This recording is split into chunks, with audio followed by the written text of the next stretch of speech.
The room fell into an uneasy silence the instant the words left her mouth. "Go back to India."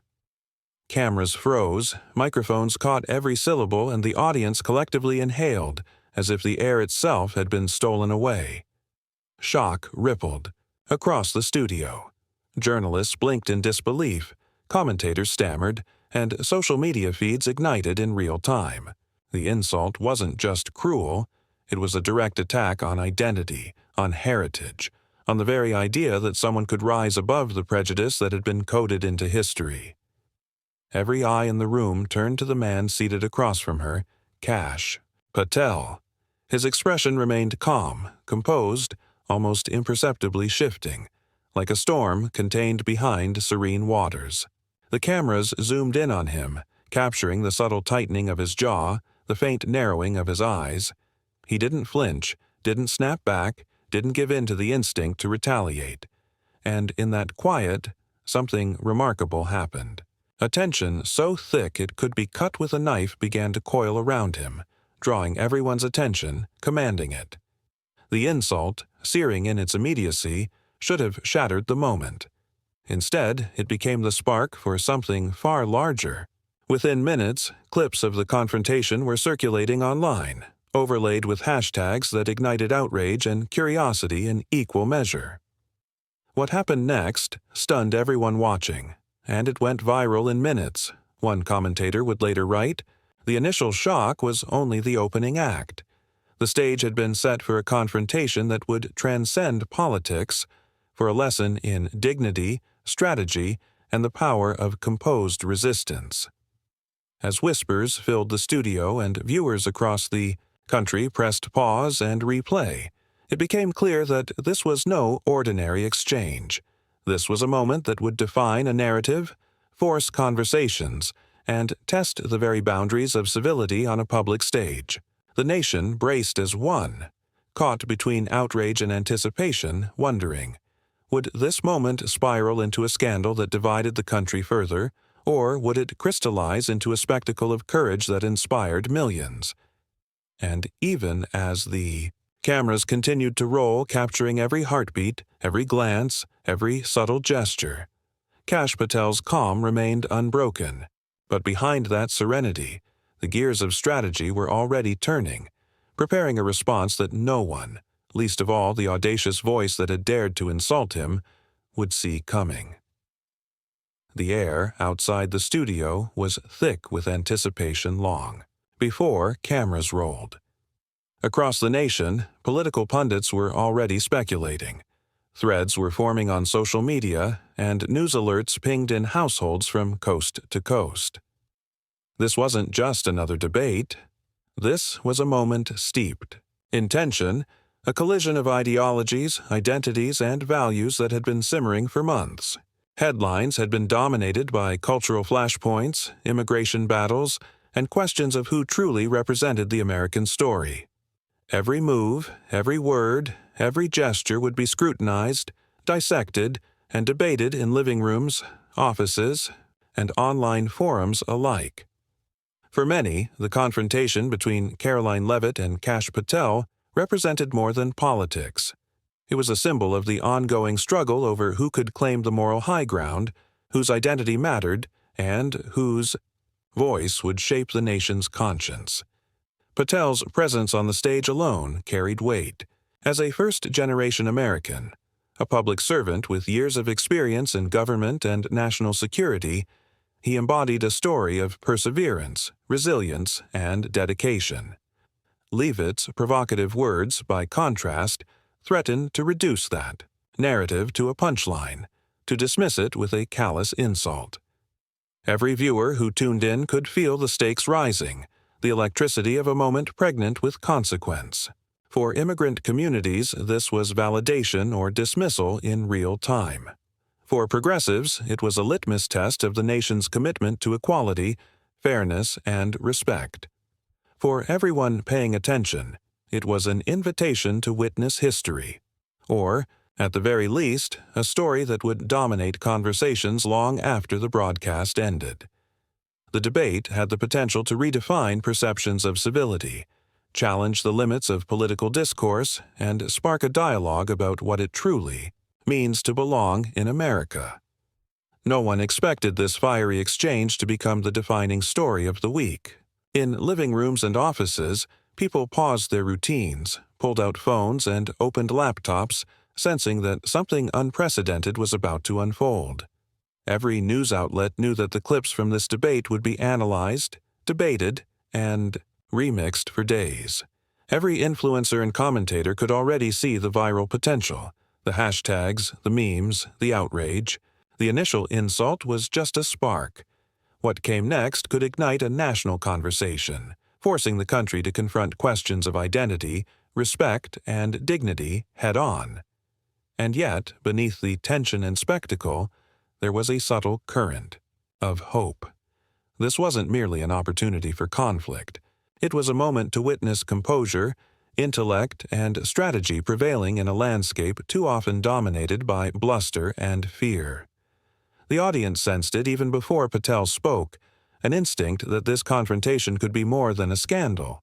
It could be a turning point, a teaching moment for a nation grappling with its own contradictions. But before we dive into the clash on stage, let's uncover the villain behind the words, the figure whose arrogance and recklessness set the stage for this historic confrontation, and understand why this moment was as inevitable as it was shocking. Karoline Leavitt had always thrived in the spotlight, a figure whose ambition and self-assurance were impossible to ignore. From the outset of her political career, she cultivated an image of fearlessness, an image that, for many, teetered dangerously close to arrogance. Her rise was fueled as much by bold proclamations as by relentless self-promotion. She mastered the art of commanding attention, whether through fiery speeches, social media outbursts, or calculated appearances that left her opponents scrambling to respond. Every statement she made was designed to dominate the conversation, to position herself as the figure who would not apologize, compromise, or step aside. But that confidence came with a cost. Over the years, her rhetoric often crossed the line, from assertive to abrasive, from provocative to deeply personal. In campaign interviews and on debate stages, she had targeted opponents with cutting barbs that went beyond policy critique, turning heritage, gender, and personal history into talking points for applause. These attacks often ignited controversy, and while her base cheered, moderates and critics alike bristled at what many called a deliberate exploitation of fear and division. She wielded words as weapons, seemingly unconcerned with the human consequences, focused solely on winning the moment, capturing the headline, or dominating the narrative. There was a pattern in her career, one that savvy observers noted with increasing alarm. Each time she escalated her rhetoric, she briefly commanded attention, only to stumble publicly shortly after. Campaign videos resurfaced showing moments when insults backfired, when her confident sneer gave way to awkward pauses or defensive retorts, moments that were instantly seized upon by political satirists and viral social media clips. Each misstep planted seeds of doubt in the minds of those not already loyal to her, hinting at a vulnerability beneath the polished exterior. Yet for her supporters, these slips were either dismissed or reframed as evidence of her authenticity, the proof that she would speak truth no matter the backlash. Her sense of entitlement was palpable. Leavitt carried herself with the unmistakable air of someone who believed she was destined to command respect simply by taking up space. Offices, podiums, and stages seemed to bend to her presence, as if the world owed her attention and admiration. When confronted with criticism, she rarely paused to reflect or concede. Empathy, when it appeared, was often performative, a tool to soften attacks or to appear relatable to a broader audience. Genuine concern for the people affected by her words or decisions was, at best, secondary to the desire to maintain control of the narrative and ensure her name remained trending. Yet, even in moments of controversy, she had learned to spin situations to her advantage. A misstatement could be reframed as boldness, A personal attack could be positioned as a necessary defense of principles. She had survived previous scandals, debates, and public missteps, often emerging with her brand of calculated arrogance intact. And yet, those very patterns, the overconfidence, the dismissive tone, the reliance on shock, were the cracks that hinted at a potential downfall. History suggested that the higher she climbed on this pedestal of self-assuredness, the more dramatic the fall would be when challenged by someone who refused to play by the same rules. Leavitt's public image had become almost theatrical. A carefully constructed persona designed to evoke strong reactions. She understood instinctively that anger, outrage, and controversy were currency, and she spent years perfecting the art of spending it without depletion. Her sharp tongue, relentless energy, and tendency to dominate conversations made her a formidable adversary, but also one whose very strength contained the seeds of vulnerability. Those who underestimated her critics or dismissed the possibility that composure and integrity could counter her aggression would soon learn otherwise. Yet across the stage stood someone whose story could not be ignored, someone forged not in theatrics but in persistence, service, and quiet determination, someone whose calm dignity would soon collide with Leavitt's bluster in a confrontation that would define a moment, challenge assumptions, and leave the nation holding its collective breath. Kash Patel's story was not one of privilege or inherited influence. It began in a modest household where the hum of ambition was matched only by the quiet resolve of his parents, immigrants who had journeyed across oceans with little more than hope and determination. From his earliest memories, he understood the weight of sacrifice. His parents worked tirelessly, balancing multiple jobs, navigating a foreign culture, and instilling in him the values that would become the cornerstone of his character: integrity, service, and a steadfast belief that one's actions could ripple far beyond the self. Education became Kash's first battlefield.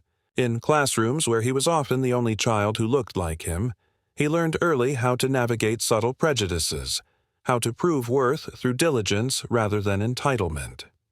Teachers recognized his focus and aptitude, but it was the lessons at home that shaped his resilience.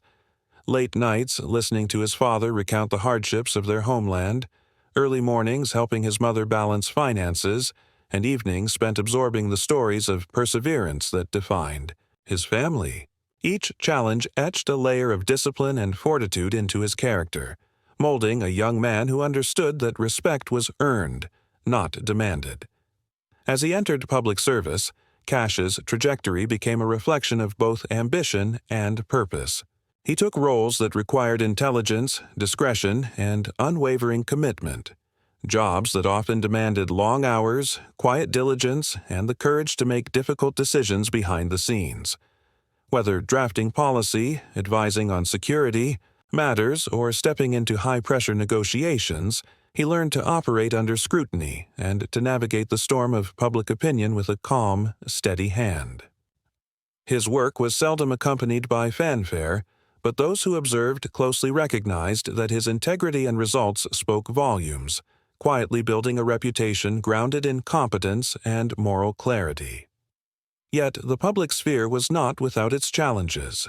Time and again, Kash faced individuals who sought to diminish him, to reduce his identity to a punchline, or to exploit his heritage for political gain. Insults, microaggressions, and outright slurs became opportunities rather than setbacks. Moments to demonstrate the power of composure, to respond with intellect rather than instinct, to let evidence and principle speak louder than emotion. Each encounter reinforced a truth he carried into every confrontation: that dignity was not measured by volume or spectacle, but by the ability to remain anchored when the world sought to unmoor you. This history of resilience, however, was not built in isolation. Kash's immigrant heritage was inseparable from his American identity. He carried both with pride, understanding that the story of America itself was one of constant negotiation between hope and adversity, between aspiration and the obstacles designed to test it. He knew intimately the experience of being both inside and outside the dominant narrative, of striving for recognition without sacrificing the core of who he was. That duality became his strength, granting him perspective, patience, and the ability to anticipate not just the immediate reactions of opponents, but the broader cultural and emotional currents swirling around each moment of confrontation. Friends, colleagues, and mentors alike noted that Kash possessed a unique calm under fire, a rare combination of analytical precision and human empathy. He could dissect arguments with clarity, counter falsehoods with evidence, and yet never lose sight of the human stakes at play. It was this balance, intellect married to integrity, strategy tempered by compassion, that made him singularly prepared for the kind of high-stakes confrontation that few could navigate without faltering.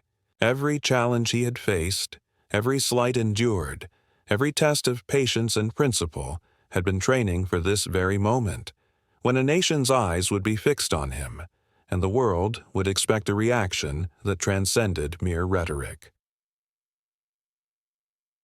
The culmination of these experiences manifested not in arrogance, but in a quiet confidence. Kash's readiness was not performative. It was earned through years of facing adversity with grace, through understanding the subtle power of presence, timing, and narrative control. He knew the value of a measured pause, the impact of delivering truth with calm authority, and the resonance of allowing integrity to guide action rather than impulsive reaction. Those who had witnessed him in previous public debates, media appearances, and high-pressure meetings could attest that his calm was not the absence of fire, but the mastery of it. And yet, as meticulously prepared as he was, even Kash could not fully anticipate the spectacle awaiting him. The stage, the lights, the cameras, the millions watching from across the nation. All of it would amplify every word, every gesture, every micro-expression. But in that pressure, he did not see intimidation. He saw opportunity. Opportunity to model the values that had been instilled in him, to demonstrate that courage and dignity were not abstractions, but actionable forces capable of shaping perception, dialogue, and ultimately history. And so, carrying the weight of his heritage, the lessons of his upbringing, and the confidence of experience, Kash Patel stepped into the moment prepared to face the storm with unwavering calm and strategic precision. Every fiber of his being was aligned with the task before him, to confront arrogance with truth, to answer hate with dignity, and to turn a potentially explosive insult into a defining moment of inspiration. And then the live confrontation began. What followed would captivate the nation. The studio lights flared, illuminating every face in the room as the moderator stepped back, giving the two figures full ownership of the stage. Karoline Leavitt leaned forward, eyes flashing, and without hesitation she struck first. Her words cut through the tension like a knife. "Go back to India." The audience gasped collectively, some covering their mouths, others frozen mid-breath, as if the sheer audacity of the statement had momentarily suspended reality. The insult was raw, direct, and impossible to ignore, landing like a slap across the concept of civility itself. Cameras swung sharply toward Kash Patel. His posture remained upright, his expression measured. There was no tremor in his voice, no defensive reflex in his gesture, only a calm awareness that radiated like a shield. The contrast could not have been starker. Leavitt's aggression, bold and incendiary, met with Patel's composed, almost imperceptibly deliberate stillness. The room seemed to tilt around them, the energy oscillating between outrage and intrigue. Viewers at home, catching the live feed, paused mid-scroll on social media, witnessing a clash that felt larger than politics, more intimate and more consequential than any scripted drama. Whispers rippled through the crowd, punctuated by the subtle clack of keyboards as journalists live-tweeted each moment. Screenshots of the exchange flooded platforms, captioned with hashtags that ranged from shock to indignation, from outrage to incredulous admiration for Patel's restraint. Commentators speculated in real time, Was Patel intimidated, stunned, or calculating his next move? Every pause, every slight nod, every measured inhale became a moment of suspense, an invitation for the audience to lean closer, to invest emotionally in the unfolding narrative. Leavitt's voice rose again, sharper this time, punctuated with exaggerated hand gestures meant to dominate the space. Her attack was no longer just verbal. It was performative, designed to provoke, to unsettle, to force a crack in Patel's armor. "You think you belong here?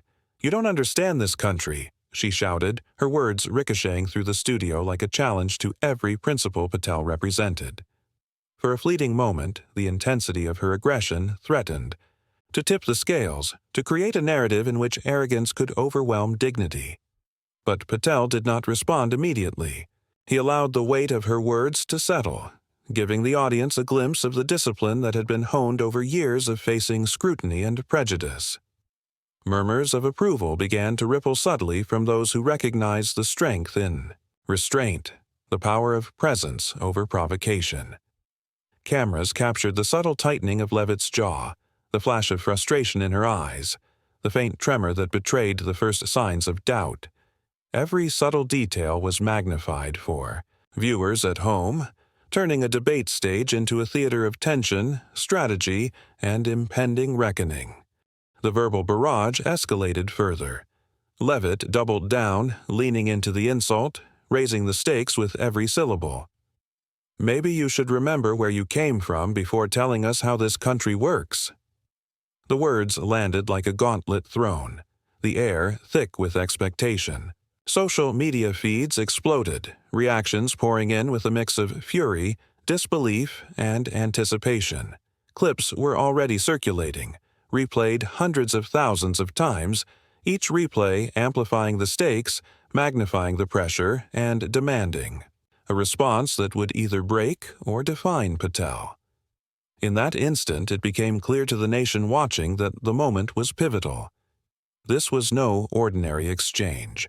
It was a test of composure, a challenge to principle, and a defining opportunity for the hero in the story to reveal the depth of his courage, intellect, and moral authority.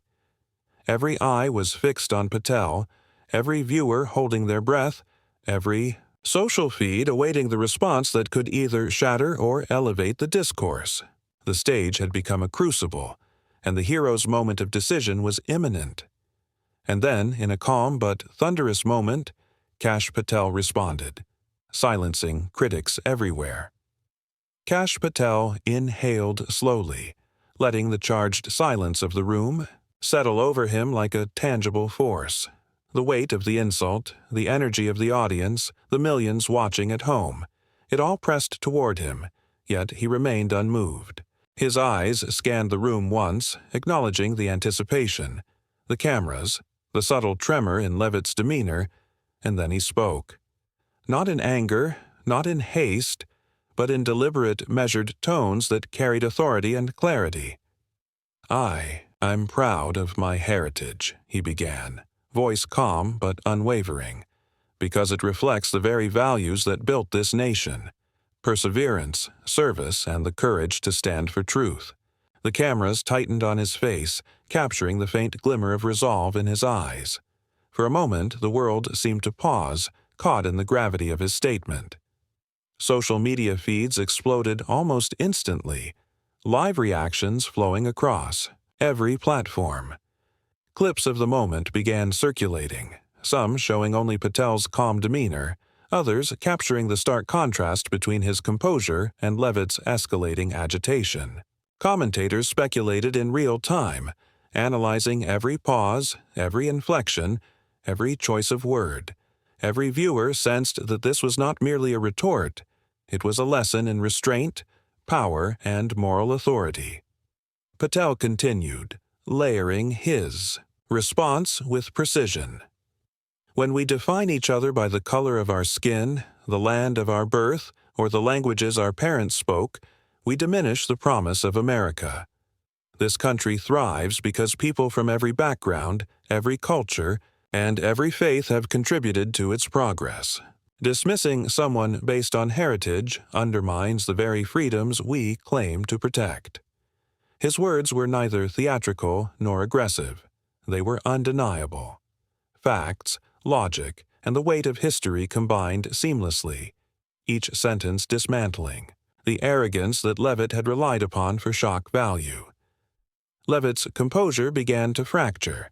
The confidence that had fueled her aggressive opening now wavered. A subtle hitch in her breath, the fleeting downward glance, the stiffening of her hands, all revealed cracks in the facade she had so carefully constructed. She attempted to interject, but Patel's timing and poise left no room for interruption. Each syllable he spoke was a measured counterpoint, a mic drop moment that forced acknowledgement, both from the live audience and viewers at home. The response was punctuated by a pause, a deliberate silence that amplified its impact. Patel allowed the words to sink in, letting the magnitude of what had been said echo through the studio. He watched as murmurs of approval spread through the audience, small nods and quiet exhalations, a visible recognition of the strength inherent in his restraint and reasoned argument. Social media erupted with hashtags like "You respect Patel," "Dignity over hate," and "Man, calm courage," trending within minutes and drawing commentary from influencers, journalists, and ordinary viewers alike. The digital sphere became a mirror of the studio's charged atmosphere, amplifying the moment to a national stage. He shifted subtly, emphasizing the moral high ground he had claimed. "We do not prove our strength by tearing others down," he said. "We demonstrate it by defending principles, by standing up against prejudice, and by elevating the conversation to reflect the dignity every individual deserves. That is how we honor this nation, not by shouting louder or insulting others." Each word landed with precision, constructing an invisible barrier between arrogance and integrity, between spectacle and substance. The audience leaned forward, enraptured, feeling the power of calm intelligence challenging aggression in real time. Leavitt struggled to regain momentum. Her previous strategy, bluster, provocation, and theatricality, was crumbling. She stammered slightly, repeating phrases she had used before but failing to recapture the intensity that had dominated the opening moments. The stark contrast between her faltering aggression and Patel's unwavering composure became almost unbearable to watch. Cameras lingered on the shift, capturing the subtle panic, the fleeting hesitation, the realization that the narrative was no longer hers to control. Every viewer at home could sense the imbalance, the sudden reversal of power that had begun in silence but now dominated the stage. Patel pressed forward, layering evidence and context to reinforce his argument. Historical examples of immigrant contributions, citations of public service and national security achievements, and reasoned logic combined to make an unassailable case. He framed his response not as a personal rebuttal, but as a lesson in principle. Every sentence was designed to elevate the discourse, to remind viewers of the shared values that could unite rather than divide. And with each precise point, the confidence in Leavitt's attack eroded further, her previous bravado now revealing the vulnerability beneath. The crowd, already tense, could no longer contain their reactions. Applause rippled, some hesitant at first, then growing into waves of recognition for Patel's mastery of the moment. The energy in the room was electric, a palpable charge that reverberated through cameras, microphones, and every viewer watching. Remotely, social media continued to explode, each clip replayed thousands of times, each comment amplifying the perception that dignity, intelligence, and composure had decisively triumphed over aggression and insult. Every meme, every reaction video, every commentary thread became part of the crescendo, a digital echo of a live moment now cemented in the public consciousness. As Patel concluded, he allowed a brief smile, subtle, unassuming, yet filled with the quiet triumph of having turned a potential humiliation into a defining victory. He had not shouted, insulted, or lashed out. Instead, he had embodied a principle far larger than the immediate confrontation, demonstrating that moral authority, reasoned argument, and composed strength could overwhelm arrogance, prejudice, and performative aggression. The moment was complete. The hero had reclaimed the narrative, silenced critics, and redefined the conversation. But the storm didn't stop in that room. The entire nation was about to feel the shockwaves.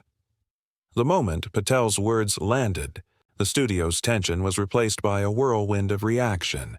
Phones lit up across the country, notifications pinging incessantly as viewers scrambled to capture, clip, and share the unprecedented exchange. Social media erupted in real time, a digital torrent of admiration, disbelief, and viral momentum. Tweets praising Patel's composure and eloquence flooded feeds, accompanied by short video clips that replayed the exchange over and over. Hashtags like Respect Patel, Dignity, Over Hate, and Calm Courage trended within minutes, spreading beyond political circles to mainstream audiences, amplifying a message that transcended ideology. Meme makers and content creators seized the moment, crafting clever, insightful, and often humorous tributes to Patel's mastery of the confrontation. Every share, every retweet, every viral clip reinforced the narrative that restraint, intelligence, and moral authority could outshine aggression and prejudice. Analysts noted the sheer volume of engagement, remarking that moments like these were rare in political discourse, moments when civility and intellect became spectacle without compromise. Ordinary citizens joined in, posting their reactions and reflections, turning what began as a live debate into a nationwide conversation about identity, respect, and the principles that define America. Political commentators and journalists initially, eager to dissect Leavitt's strategy, found themselves pivoting. The discussion shifted from partisan points to admiration for Patel's response. Experts on television panels highlighted the strategic brilliance of his calm, framing it as a textbook example of winning a moral and rhetorical battle without stooping to provocation. Even journalists who had covered him critically in the past were compelled to acknowledge the skill and restraint he demonstrated. Social media threads compiled fact checks, historical context, and analysis of Patel's arguments, reinforcing the perception that he had not only defended himself, but had elevated the entire conversation. Celebrities and public figures quickly joined the discourse, amplifying Patel's moment with their own endorsements and commentary. Interviews, live streams, and social posts from influential voices praised his ability to confront bigotry with intelligence and integrity. Their endorsements added legitimacy, reinforcing the idea that Patel's composure was not only admirable but exemplary. Each share, each comment, and each media appearance created a multiplier effect, ensuring that the message reached audiences far beyond the debate itself. Meanwhile, Leavitt's reputation began to suffer tangible consequences. Polls released in the immediate aftermath reflected a noticeable dip in favorability, particularly among moderates and younger voters. Public opinion analyses highlighted a growing perception of arrogance, insensitivity, and a lack of empathy. Traits that had long been a concern but were now amplified by a national moment that showcased her faltering composure. Editorials criticized the use of personal attacks and identity-based insults, framing her behavior as out of step with the values many Americans expected from public figures. The narrative was no longer about a heated debate. It had become about character, integrity, and the consequences of public aggression in a digitally connected world. In homes across the nation, families and communities watched, discussed, and shared their interpretations. For immigrant communities in particular, Patel's response was more than a debate victory. It was validation. It was proof that heritage and identity could be sources of pride rather than vulnerability, that composure and reason could overcome bigotry, and that standing firm in one's values could resonate across the country. Social media became a mirror of public sentiment, with each reaction reinforcing the idea that dignity and respect were not outdated ideals, but powerful tools. In the modern political arena, the ripple effects extended into subsequent coverage. Talk shows revisited the debate, dissecting each line and reaction. Podcasts debated the strategy, analyzing Patel's timing, phrasing, and ability to remain unshaken under pressure. Viral reaction videos proliferated, compiling audience gasps, applause, and the subtle micro-expressions that revealed the depth of the moment's impact. Each piece of content served to amplify Patel's narrative, cementing his role as the hero of this story while underscoring the consequences for those who chose provocation over principle. By the end of the first 24 hours, it was clear that the exchange had become more than just a debate moment. It was a cultural event. Social media analytics, media coverage, and public commentary all converged on a single point. Patel's response had shifted the discourse, challenged the norms of confrontation, and demonstrated that composure, intellect, and integrity could triumph over arrogance and insult. While Leavitt's attempted theatrics had initially grabbed attention, it was Patel's measured, morally grounded response that became the defining story. Yet, amid all the chaos, one message became crystal clear for all Americans. In the stillness that followed the debate, Kash Patel allowed the magnitude of the moment to resonate beyond the studio walls. He didn't speak to dominate. He spoke to illuminate, to turn an attack into a lesson that transcended politics. "What matters most," he said, voice steady and clear, "is not where we come from, but what we stand for. Dignity, respect, and unity are stronger than hate, louder than insults, and more enduring than division." Those words echoed far beyond the cameras, reaching viewers who were hungry for guidance, for inspiration, for a reminder that civility and principle could triumph even in the most combustible of arenas. Patel reframed the confrontation not as a personal victory, but as a call to action. He reminded Americans that service, whether in government, community, or daily life, was a testament to shared values, and that integrity was the measure by which true leadership was recognized. Every contribution, every sacrifice, every act of courage, no matter how small, mattered.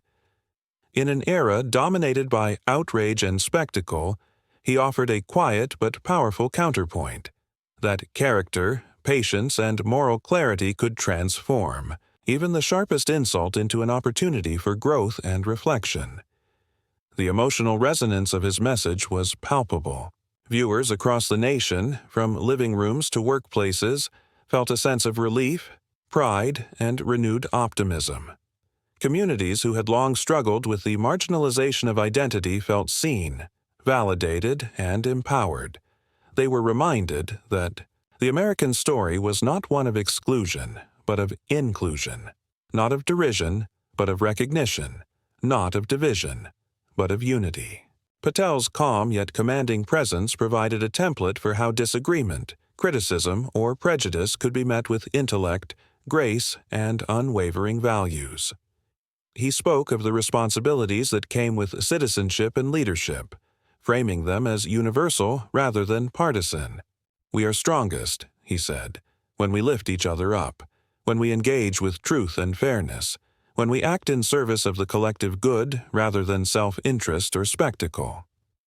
His words carried a weight that was both aspirational and practical, a roadmap for conduct in a world often dominated by impulse, anger, and reactionary behavior.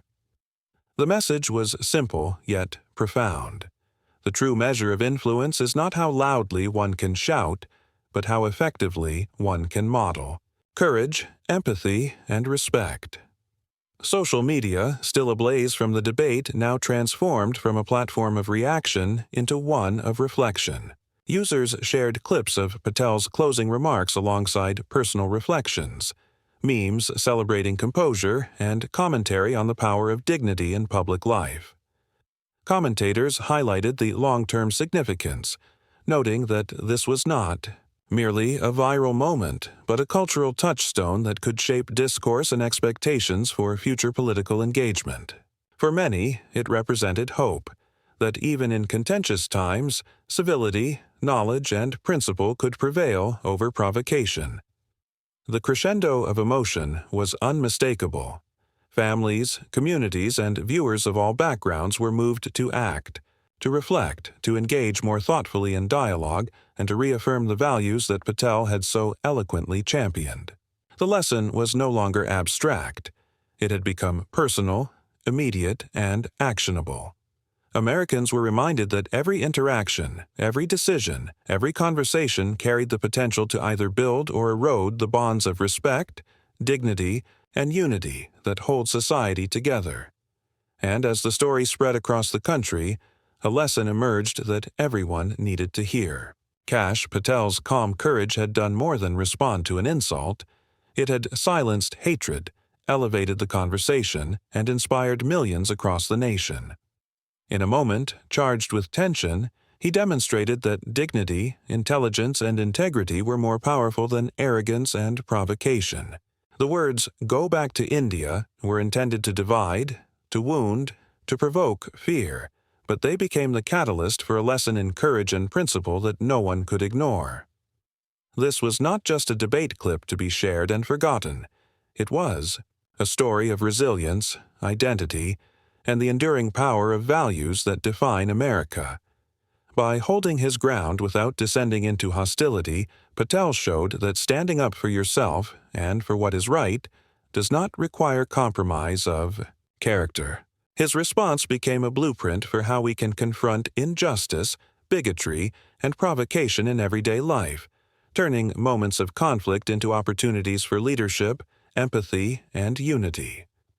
If this moment resonated with you, share it with others. Leave a comment to join the conversation, and subscribe to stay informed, inspired, and ready for the challenges ahead. Every like, share, and discussion helps amplify the lessons of dignity and courage, reminding everyone that civility and principle still have the power to transform discourse and influence culture. And remember, this may have been one dramatic showdown, but next time, a political confrontation could make this look small. Yet the lesson will remain timeless. Integrity, calm courage, and respect will always outlast hate, and the impact of standing firmly on principle will echo far beyond a single moment on stage.